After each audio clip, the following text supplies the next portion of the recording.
trying patience. We underanticipated the amount of time it would take to meet the fans, but Dante wanted to make sure that everybody got to meet him that was here, and we certainly wanted to make time available for our friends in the media. So with that, ladies and gentlemen, I'd like to introduce to you the co-conspirator of the brand new feature film, Hang Loose, which we can announce today to you, our press friends, will be distributed through streaming media December 2012. So with that, please welcome the co-star and the producer, Dante Basco. Thank you so much for waiting. We had a long line down there, but we got through everybody. That's kind of cool. You know, I'm proud of that. Questions? Do we need this? We don't need this. Microphone check. It's a small room. I got a big voice. Yeah. Yeah. Yes. So was Hook the film that started you out? Hook was definitely, you know, the thing where I'm always credited by being founded by Steven Spielberg, and I was 15, and definitely when you do a film of that nature, one of the big A-list, big budget films, like the biggest film in town at the time, it definitely jumps off your career and really sets you up for the future, which is great. But in all honesty, in all reality, I started acting when I was 10. I came to LA from San Francisco when I was 10, and I was a working actor for those first 5 years of my life in films like Perfect Weapon and doing a lot of stuff on television. So it wasn't my first film, but it was my first really big kind of like introduction to Hollywood. Yes, I want to ask you about the movie, the debut. Yes. Yeah. Oh, you beat me to it. Oh. Yeah. All right. I want to ask that now. Okay, even though it came out a long time ago, it is still shown in a lot of places, mostly in universities, as part of the Asian American culture study. Yes. And knowing that, how do you feel about your accomplishment, or your involvement in debut? I'm so proud of that film. At that time, I was probably 21. I don't know. It was like I was an adult in that film. And like I said, I've been acting since I was 10, and I'm Filipino American, and that was the first time actually I've ever got to play Filipino in a film, and it was a thing that I'm very proud of for myself and also for the community about doing that film. Now that I have my partners in my own production company, we are looking forward to doing a sequel in the future to that, because we need to we need to continue the evolution of that story, but also just Asian American cinema and telling our stories. Yeah, and I also want you to know that the debut was part of the mandated curriculum at the Cal State Fullerton where I was studying. That was part of my So class. you study me. I mean, I didn't go to college, so it's good to know that some stuff I've done is in college. Yes. On that movie, what was it like working with Eddie Garcia? Because he's huge in the Philippines. And Eddie Garcia is great. The irony is Eddie Garcia was his first time in America. really? Oh. Yeah, that was the first time in America doing that film, and it kind of blew all of our minds. Like, you've never been to America? Like, you've never... And, of course, the first time acting in America, and so working with a star of that stature in our home country was great. It just seemed like that was a perfect storm of what we were doing, Filipino American culture going on, and also the stars of the Filipino culture coming together for this this story. Which I think there's more of the story to tell. Yes. Well, I noticed that in the video game industry, it's also becoming bigger, either as animation or film in itself. Will you take an interest in doing voice acting for video games? Or Yeah, I have done a few video games, some MMORPGs. I'm not a big gamer, but I'm learning as I go along. And there is an involvement that I have in a video game coming up. So I can't really talk about it right now, but there's things coming on. There's things going on within the video game world that I'm involved in. Yes. What was it like working with Robin Williams, and do you have can you recall any memorable moments from the Hook set? Yes, Robin is amazing. He's, was definitely a mentor type in my life at that time, and just looked up to him. He's the kind of actor, he's obviously one of the greatest improv actors of all time. His energy, he kept the morale of the set going for the 8-month shoot. But, on the one-on-one time when we would just hang out in the trailers talking and just going over lines and whatnot, he's very soft-spoken and very, introspective. And one of my favorite films that I told him on the first day of meeting him is Dead Poets Society, in which one of the things that had made me become a poet at a young age. And he loved that, and so we would talk about a lot of poets, and he'd exposed me to so many great poets. We talked about, of course, all the older great poets, or or even like the ones like Bukowski and of course the Transcendentalist Poets. And on our last day of filming, he gave me a leather-bound book of Leaves of Grass, Walt Whitman, and signed it to me. It's like one of those kind of special things, like we beyond Hook and whatnot, just that we shared poetry together. You were a child actor at the time, so I'm kind of curious with me taking film production and production management. But what was it? I know their laws are a lot stricter with child actors. Yeah. Well, there's unions. Our union kind of makes sure that the child labor laws are being adhered to, which is you have a shorter work day. Depending on your age, you can work a certain amount of hours, and you also have a certain amount of school. And you have to have a teacher on set too. And I came up during the 80s and 90s, so most of the time all those rules were adhered to. But sometimes you get in certain sets, and we're all being paid to do the work, and we're all seen as adult actors to a certain degree. And a lot of times things happen where you're like, look, we just gotta get this movie done, and we all kind of pitch in, even the kids too, to get the project done. So, what was it like transitioning from being actor to producer as well? I'm still transitioning. It's still Okay, it's hard. The thing about it is, it's not hard. It comes to a point where my life where, I've been a part of so many great stories and been characters in so many other people's stories that there became a time in my life where I also want to be the part of myself or part of the team that gets to tell some stories, whether it be from the Asian American perspective or just a story in general. It's pretty fluid transition as far as I've always been a writer, so moving into writing is great. Hang Loose, our first film, I co-wrote the film with Kev Jumba and Benjamin Arthur, another one of our writers. So that's great, and then also being a part of a creative team as a producer to just help bring not only this film but also with the whole company Kinetic Films, where I really wanted to put together a company that will cater to an underrepresented community in the mainstream, which is the Asian American Pacific Islander community. And we have all these great films that come from overseas, whether it be Crouching Tiger, Hidden Dragon, or all the films from Korea, the horror films from Japan, and they're great, but they don't necessarily tell or help the story of the Asian Americans that were born and raised here. And we're like, as great as those films are and as critical acclaim as that is, it doesn't really impact the pop culture in America from our perspective. And so my point of view was, let's create a company where we can tell these stories. I have a lot of friends that are like myself, working actors, and have a certain amount of celebrity status within the mainstream media that don't get to play the roles they want to play, and I'm interested in creating those scripts or getting those scripts and letting them play those roles, and not just be the villain or not just be the best friend, but also be the romantic lead in the film. And then at the same token, reaching out for our new the new generation, the Kev Jumbas, Ryan Higas, all these big YouTube kids that are generating so much stuff online, and helping to cultivate them for the helping to cultivate the next generation. AJ Raphael going, this is how we make movies.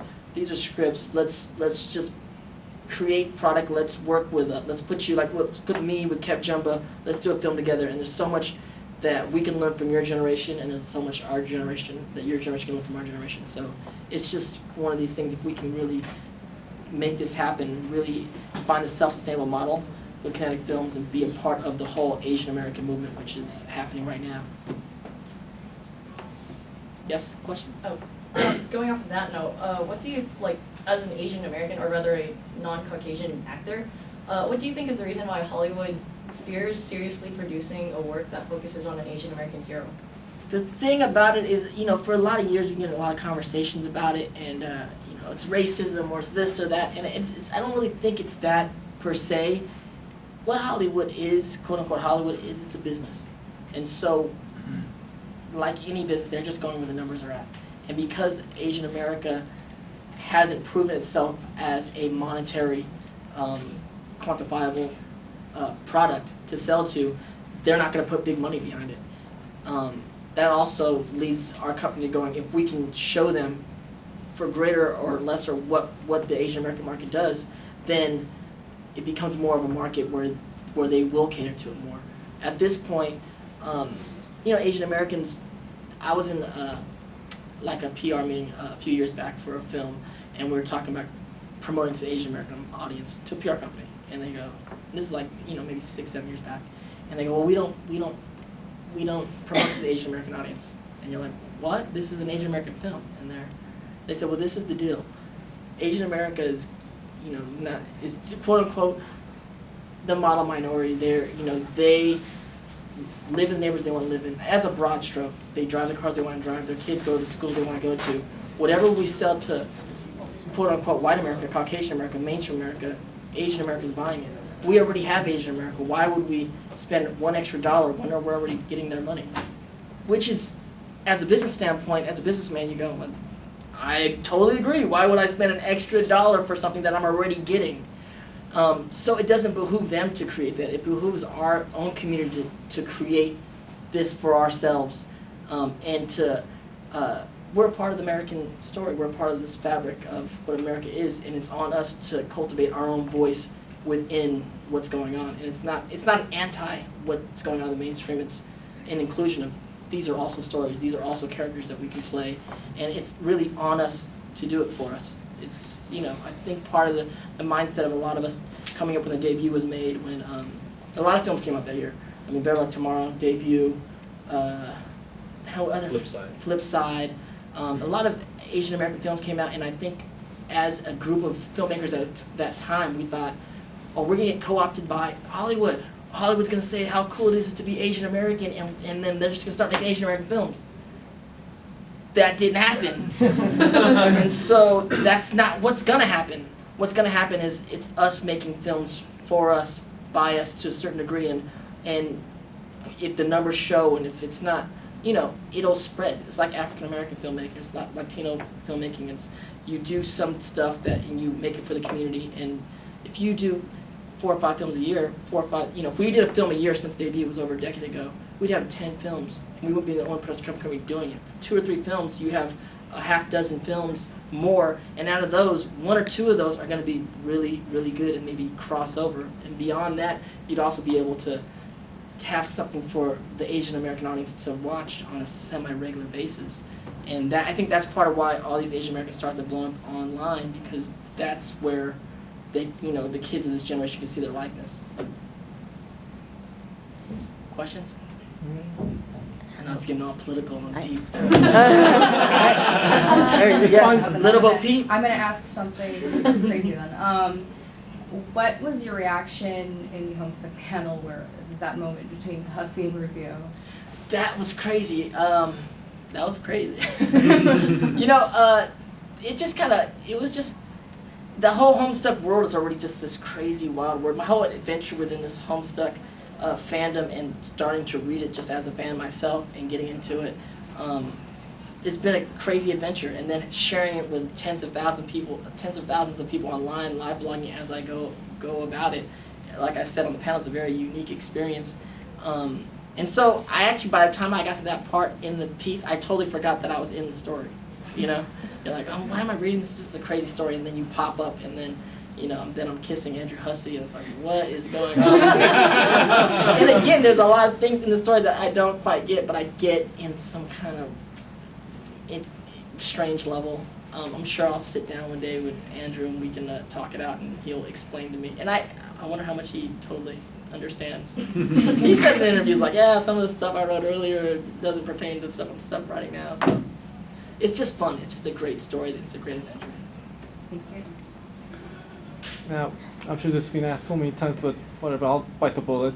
Regarding Avatar: The Last Airbender in the series, I mean, you were Zuko, obviously, iconic character, and then now Legends of Korra, you came back as General Iroh for a couple of episodes. How does it feel coming back to the franchise where it really, I guess, made the Dante Basco's voice acting more iconic? Yeah, it's great. I'm always, even before I came back, you'll always be a part of the Avatar: Last Airbender family. And when we did that show on Nickelodeon, the biggest thing Nickelodeon ever done was still SpongeBob, and that was Nickelodeon. And so when they did Avatar, even when we were doing it for the first season, we were like, this is so not Nickelodeon. Like, what are we doing? And to be a part of something that really impacted the industry, impacted a big company like Nickelodeon, which in turn impacted like Disney. I mean, it sent a ripple throughout the animation world, especially on the American side. it's one of those things that no one even figured it would last even more than a season. You're like reading the script, like Nickelodeon, this is never gonna sell on Nickelodeon. This is crazy. And it became this phenomenon, like a full-out phenomenon. So being able to come back and just rejoin the family, Mike and Brian, and Andrew Romano, who directs them, and just being in the booth that we did all those first episodes, and it's just amazing. And to reprise a character where I get to play my grandson, the whole thing is amazing. And you know, me and Mako would do a lot of our stuff together, and Mako passed away during the last season of Avatar. So, you know, and Mako has played and Mako's the Asian American iconic actor from the 70s and 60s, 70s, 80s, 90s to now. I mostly know him from the Conan series. And Conan series, and within the Asian American scene, he created East West Players, and he was nominated for an Oscar for Sand Pebbles, and just, you know, he's a part of the quote unquote great Asian American actors, and he helped create that. And so he passed away while we were filming, we were taping Avatar, and you know, he's played my uncle or my father several times in my career, and it's one of those, and we would talk about how special Avatar has become, and these relationships that me and him had in the project, and how beautiful, and for what it is for Hollywood, for Asian Americans. We had all these conversations before he passed, and you know, and then it made me really realize also, like, I'm a part of that lineage of that Asian American actors, and you know, as up till then, I never really thought of myself in that way. You're just another actor pushing your rock up the hill in Hollywood. And when someone passes of that nature, and you go, wow, hold on a second, I'm a part of that lineage of actors, and that gave me some of a responsibility to create kinetic films and be a part of that, and to really, in some way, continue what he did in theater. Let's do it in film. Let's really, you know, work with the next generation. And it's just a different responsibility as an adult actor in the industry now. Let's liven this up a bit. Have you seen the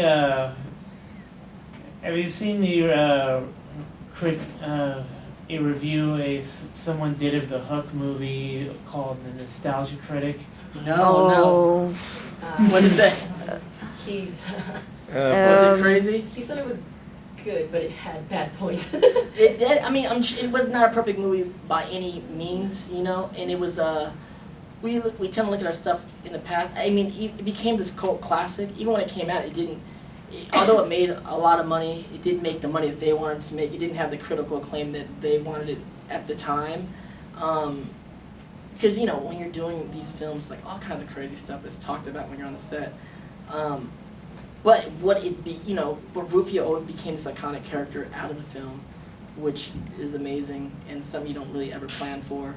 And then it also became this film for a generation. Like, for my generation, we would watch VHS and we'd watch like Grease and like Mary Poppins and Sound of Music, like nonstop, because every time you got babysitted or something or rain, every day, it was like you would just watch Grease like over and over again.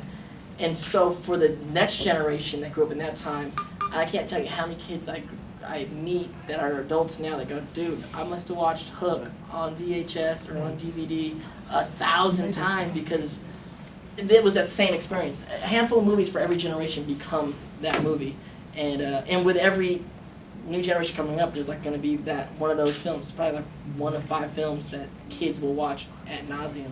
And when you watch something that often, all those moments and characters become, and it transcends the quote-unquote quality cinematically of a film, and it captures that time in your life and those ideas of adventure and pirates, and it's less about the perfect film and more about that meant so much to me at that time in my life. That's why I'm a big fan of Spielberg's work and why I want to be a filmmaker Yeah, myself. he's awesome, and he hasn't done as many films in the last few years, but I just watched the War Horse film, and again, you see Spielberg directs in a way that probably no one can, because he's epic. Not many people can direct epically. First of all, no one can get a budget to direct epically, and no one has the weight to shoot this much of a room or a field and have a horse come in and have comedy, and it's a very unique thing. It's like someone who can make a pop song and someone who can direct an orchestra, and it's not many directors even have the ability to do that anymore. Allison and Paul, I just want to do a time check. How much time do we have left for this part?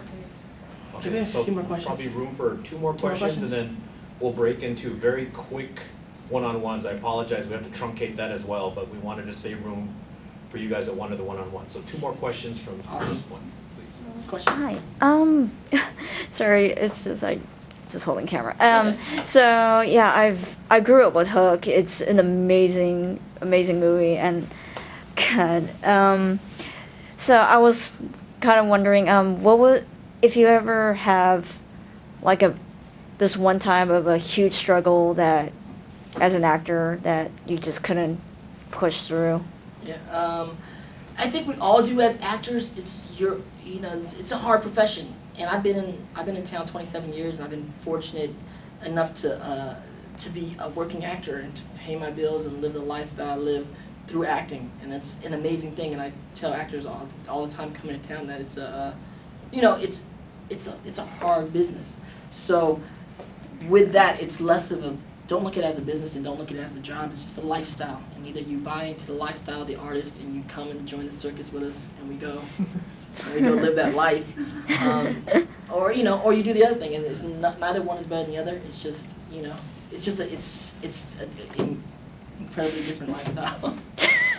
Question is? Thank you. This is about a movie that no one else has brought up, and I figured I would, and I hope it's not too embarrassing. But you were in the American live-action adaptation of Fist of the North Star. Oh yeah. Oh God. Oh. Dude, A that lot was of people cool. regarded this as being a very cheesy action movie, which it is a very cheesy It action is. movie.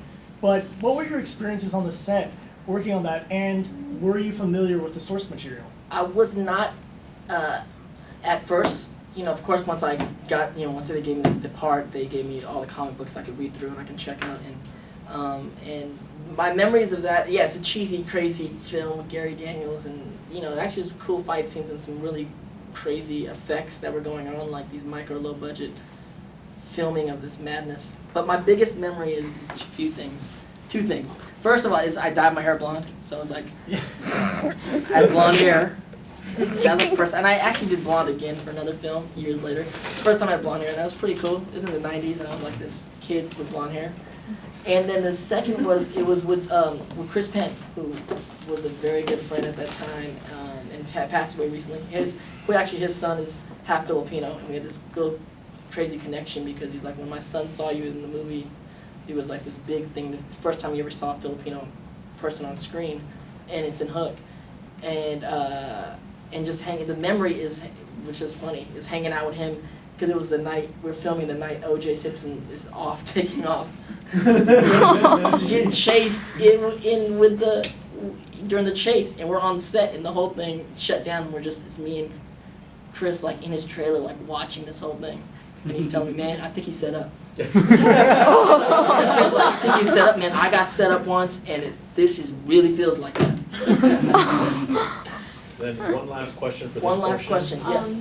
It's more so like a childhood wish, but like most people here, I grew up watching you play Rufio and Hook, but I also grew up watching Ernie Reyes Jr. as Sir Yeah. Ninjas. Yes. So I was wondering if you would ever want to do a collaboration with him. Yeah, Ernie is my boy. I love Ernie. He's cool. And, Ernie was doing his thing before I got to Hollywood, Yeah. so I met him. Matter of fact, I met him for the first time at the premiere party for Hook.